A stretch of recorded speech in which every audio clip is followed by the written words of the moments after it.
Everybody in the organization is a customer service person, isn't it? But there is a higher level than customer service. It is called the customer experience. It's a higher level than customer service. Now, what's the difference between customer service and customer experience? Customer service, good customer service will produce more customers, isn't it? But good customer experience will produce ambassadors. And for every business, the ambassador is what you want to have. Now, who is the ambassador? You know that if what you have is good customers, you know that when something better comes in the market, the customers are going to say bye-bye to you. Isn't it? You know that when, and like the chairman said in his opening remarks, you don't want your customers to be customers that have been turned down from somewhere else, isn't it? You want to attract A-list customers. But for you to do that, you must have been able to convert them into ambassadors. And the way to convert from customer to ambassador is through experiences. Creating an experience. Now, there are 3 levels of experience. 3 levels of experience. 1 is expected.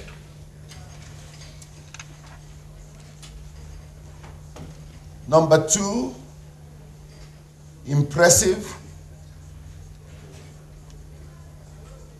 Number 3, unexpectedly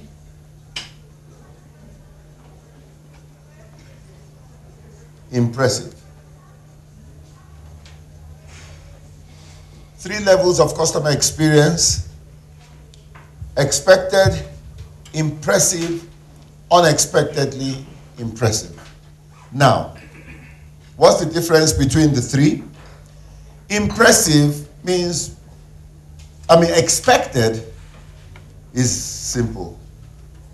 That's what everybody expects, isn't it? Now, can I tell you the truth? Nobody will remember you for doing business the way you are expected to do it. Isn't it? Because that's what they're expecting.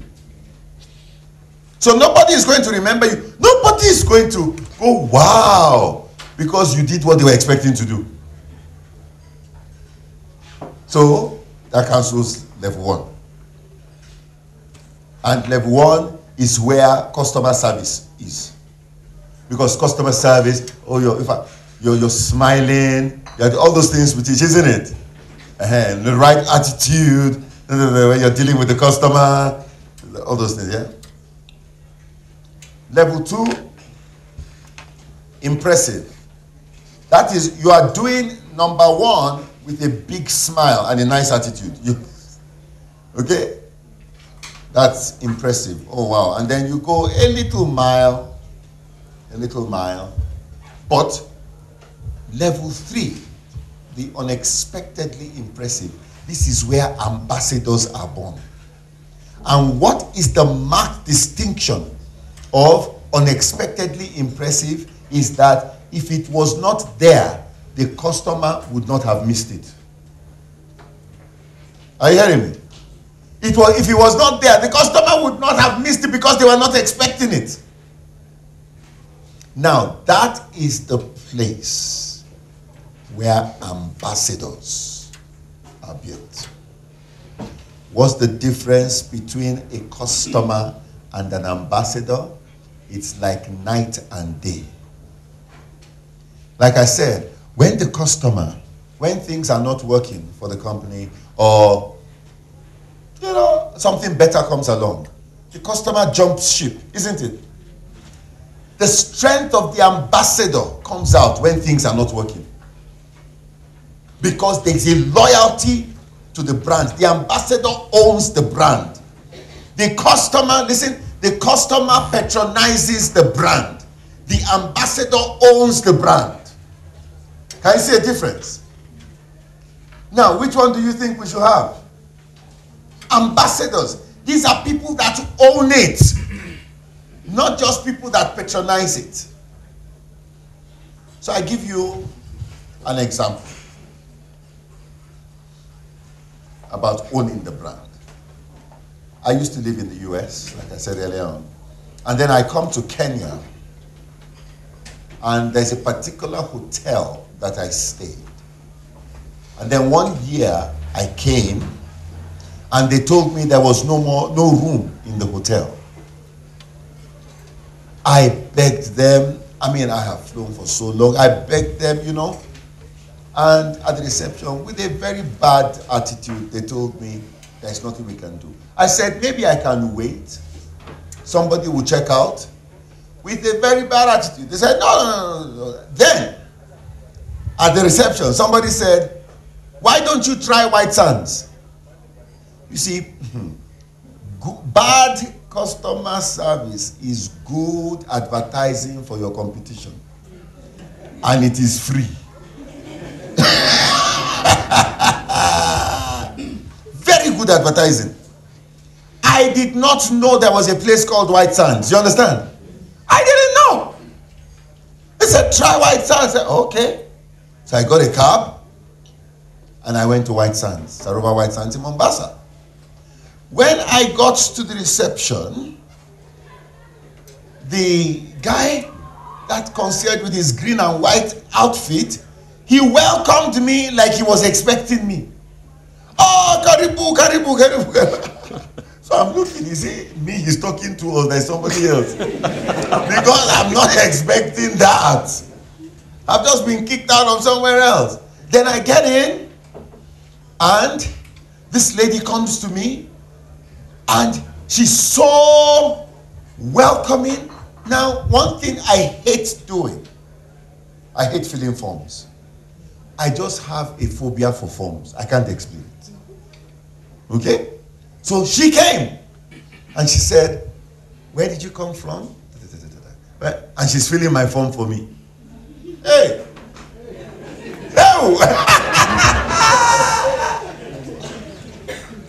Then, she said, please sign here. I signed. Then, of course, the fruit, the juice, the towel. So, I'm taken to the room.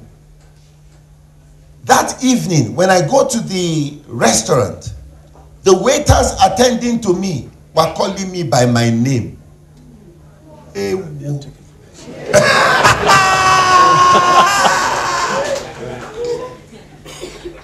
How do you think I felt? Very nice.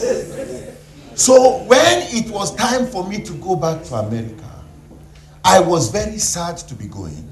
Now, I don't know whether they were acting or not, but they also looked like they were sad that I was going. So, I got to America. Next time I came to Kenya, do you think I went to the other Mumu hotel I used to stay before? Where do you think I went? Direct. And when I got there, they remembered me. So I was a human being. I was not a statistic. Are you hearing me? I was a human being, not a statistic. They remembered me.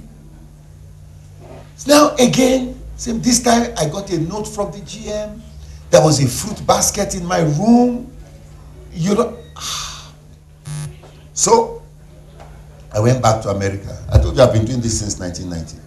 So every day of my life, virtually, I'm talking to leaders. So I began to brag, talk about it in America. There's a hotel in East Africa. You need to go. I bragged about it. Then I said, okay, you know what? Christmas, I am going to East Africa. Anybody wants to come with me, come and experience what I've experienced. I said, hold me responsible if you don't have a good experience. I brought about 30 of them. to White Sands. By the time we were leaving, all of them have become ambassadors. Okay? Now, and this is the important point. I was working in Sri Lanka. I talked about White Sands. The Central Bank of Sri Lanka was coming to have a board retreat. They came to Kenya, White Sands.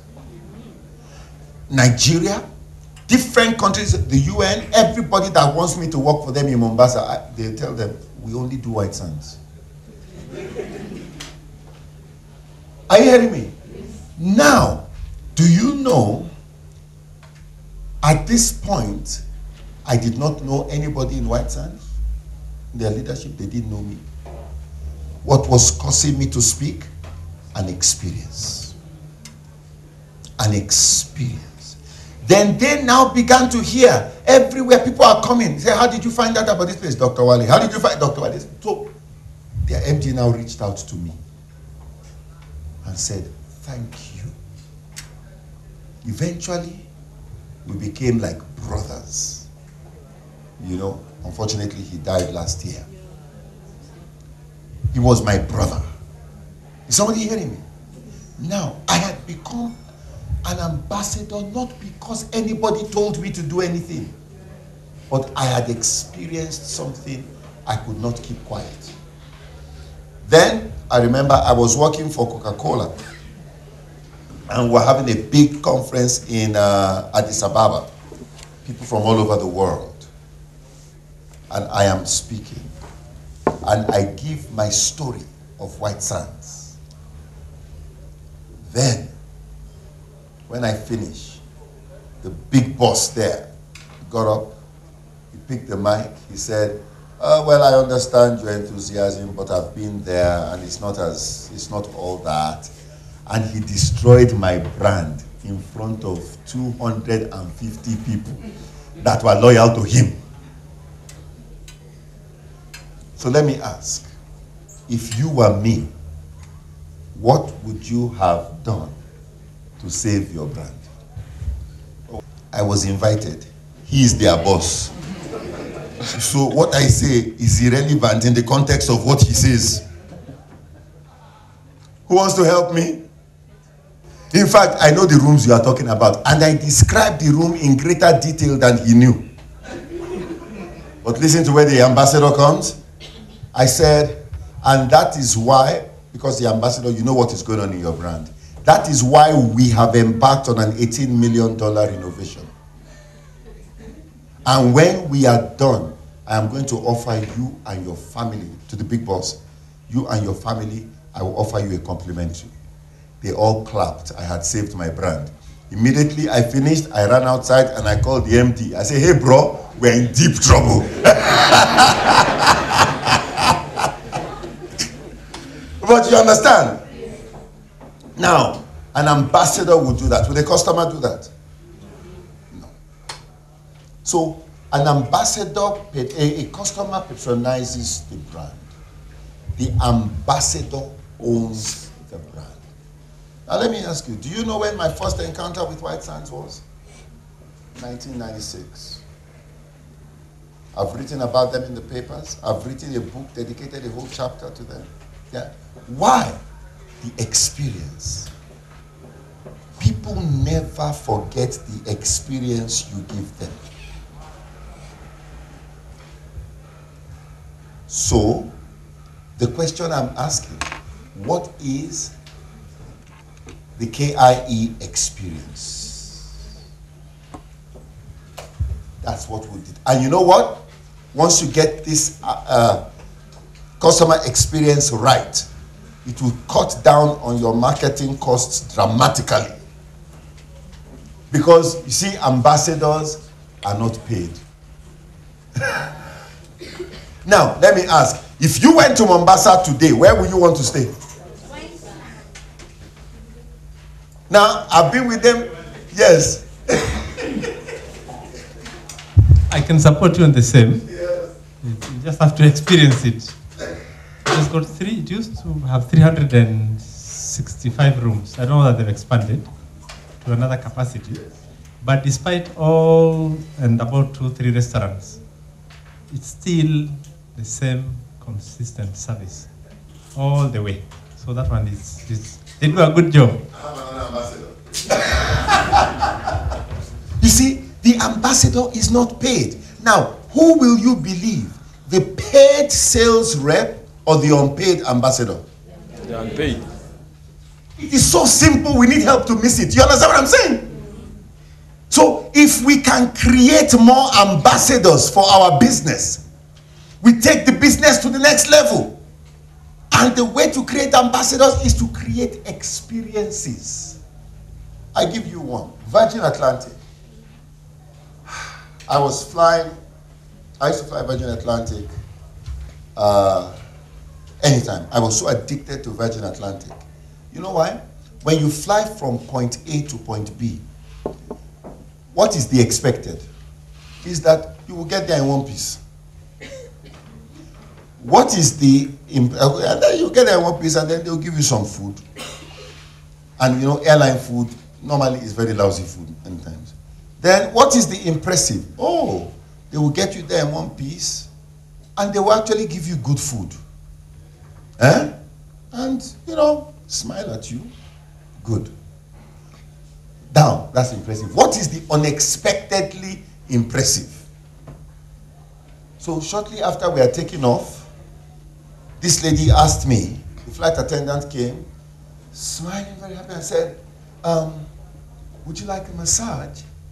Hey! I said, my what? Massage? Where? He said, here. He said, here. I said, would you like, let's go. So, I have a massage. Hey!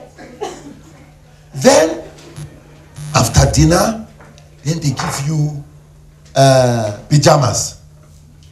And then they say, when you are ready to sleep, please let me know so I can talk you into bed. Do you know the last time I had that kind of language? Talk to me. He said, when you are ready, I'm ready now. So, he talked me into bed. Now, let me show you. Let me show you Virgin Atlantic. Look, that is on board. That is a bar. That is a bar on board. You see, this is a bar. Are you hearing me? On the plane, in first class, this is the bar. So you actually sit down and have a drink in the bar. There we go. Are you hearing me? Then look, that is the bed. Then in the morning, she came and woke me up. It's time for breakfast, Dr. Wale.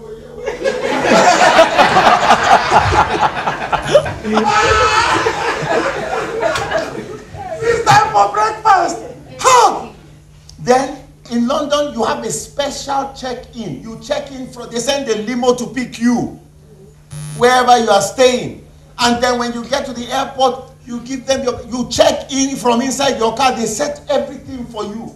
Are you hearing me? This is the lounge in London, jacuzzi. So please, I beg you, if you are the one, if Virgin Atlantic was still traveling here, which airline will you want to choose next time you are traveling? Atlantic. That is how come you say you are going to Lagos. Kenya Airways goes to Lagos direct, isn't it? But their own is customer detention, not customer retention. So you fly Virgin Atlantic to London, massage go, then London, Lagos, massage go. Are you hearing me? And then on the way back, massage. Are you hearing? That is the power of customer experience. The experience will build ambassadors, not customers. Those ambassadors become your mouthpiece. And like I said, if you have to choose between a paid salesperson and an unpaid ambassador, the word of the unpaid ambassador is more credible. And it doesn't cost you. So what you need to do, you need to define. You need to define what is the KIE experience. When somebody comes in contact with you, what is the experience you want them to have?